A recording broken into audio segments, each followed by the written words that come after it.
Hey traders, Nick Shaheen here. This is my umpteenth time recording this because it keeps getting longer and longer. All right, so the point of this video is to share a scenario that actually happened today on NIO stock. But first, the disclaimers. This is not a recommendation to trade NIO stock based on this information because this is just for illustration purposes. And I'm using a specific scenario because it happened to somebody today and I was chatting with them. So they shared their bad trade that ended up netting them money. So part of the attractiveness of options is the ability to sell puts and create potentially income out of thin air. But I have rules, and here are the rules. I'll start with the rules. So again, the caveat is this is not a specific recommendation. This is just to illustrate a point. The rules are, number one, I don't sell a put in a stock that I cannot afford, because when I sell a put, I'm committing to buying shares. If I don't have money to buy those shares, I could potentially bring problems and headaches. That's how accounts get locked up and I get margin calls. So I avoid that by a simple rule of if I can't afford to buy the shares that I'm selling, I shouldn't sell a naked put.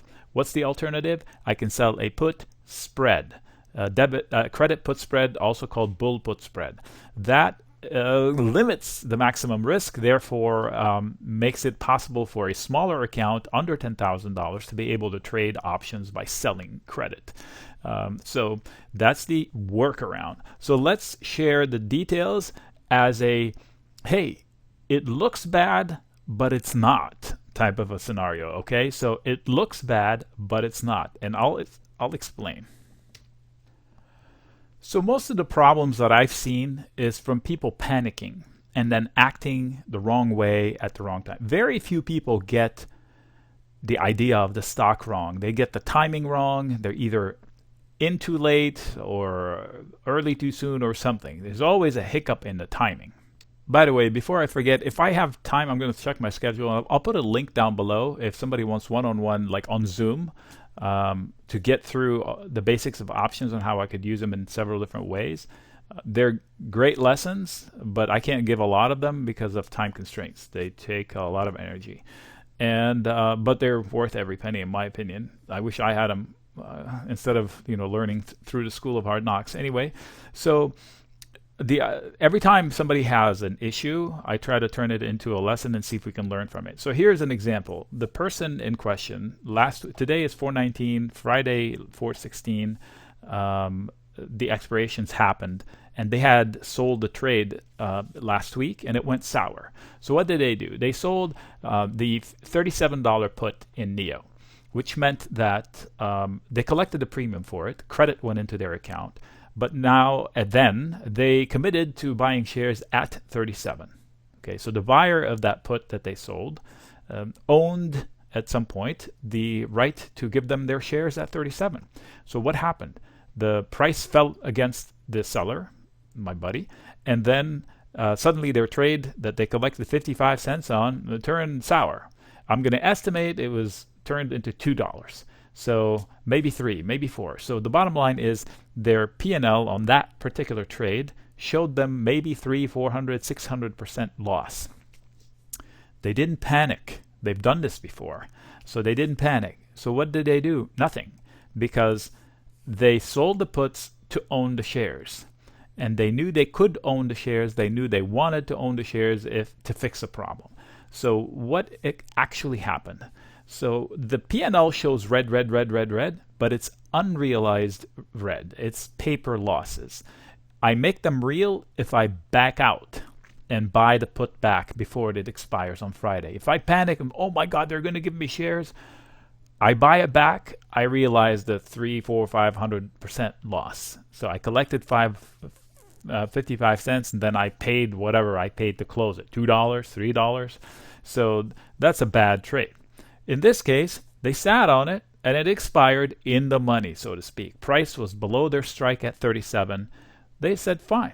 So what happens? That trade disappeared because what happened is the owner of the put exercised their right. So overnight, the trade went away, and the losses went away. What's left is his credit that he collected, 55 cents, that stayed in his account. That was cash. He earned it. And in return, now he also owns shares. So that paper loss, because it was unrealized, because he didn't panic and buy it back, poof, disappeared. In return and in replacement, they owned shares at 37. Well, the stock closed at 36 and change. So yes, they had losses on paper. So Monday, they woke up owning shares at 37. Well, the stock opened just below 37 and then rallied to 37.50 something. So guess what they did? They sold the stock towards the top. So they collected 50 cents in profit because they're out at 37.50. They kept their 55 cents from the credit, so now they're up $1. They didn't panic. So how could this have gone wrong? Two ways. One, he could have backed out and bought it back at a loss like I just mentioned. Two, he could have assigned shares and he didn't have enough money to cover the buy, so his account would be locked up under a margin call. So then he would have to bring money to unlock his account or call the broker and say, sell my shares at whatever price, and that sometimes, most times, alleviates the problem at a loss, whatever the loss is. So he would have been forced to sell at whatever price he could get. Well, on Monday morning, it would have popped and they would have bailed out. But that's the problem. The problem happens when somebody sells puts that they cannot afford to buy the shares of which. So that's, if I follow the simple rules I started with, I don't sell puts, I can't afford to buy shares of that company. If I don't sell puts naked in a stock I'm not willing to own, I should avoid the disaster scenarios. I could have a headache. I'm sure he had a hot flash overnight when he saw the assignment. It happened to me the first time with Suncor. I had a hot flash. It was like maybe 1 penny in the money or at the money. I woke up owning shares. Like, what? Who did that? I mean, the math doesn't work out. But I sold the shares. Luckily, also, the stock had popped, so I made more money on top of what I collected. Sometimes it goes the wrong way. But if I stick to the rules, there isn't that disaster scenario that you read about as often as people say. So sure, there's a window of opportunity where if I'm assigned shares and the shares crash to nothing, now I'm on the hook from the price I was assigned. But if I pick my companies right, that scenario is nil.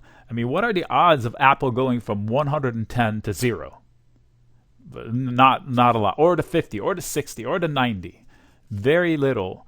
And if it does, it makes for a bargain to buy at 90, right? So it's not the end of the world. But if I do it with a stock that could disappear, like Hyliion, no offense to Hyliion, I just first one that popped into my head, or Fisker, like they don't have anything right now, and they could just disappear. I don't know.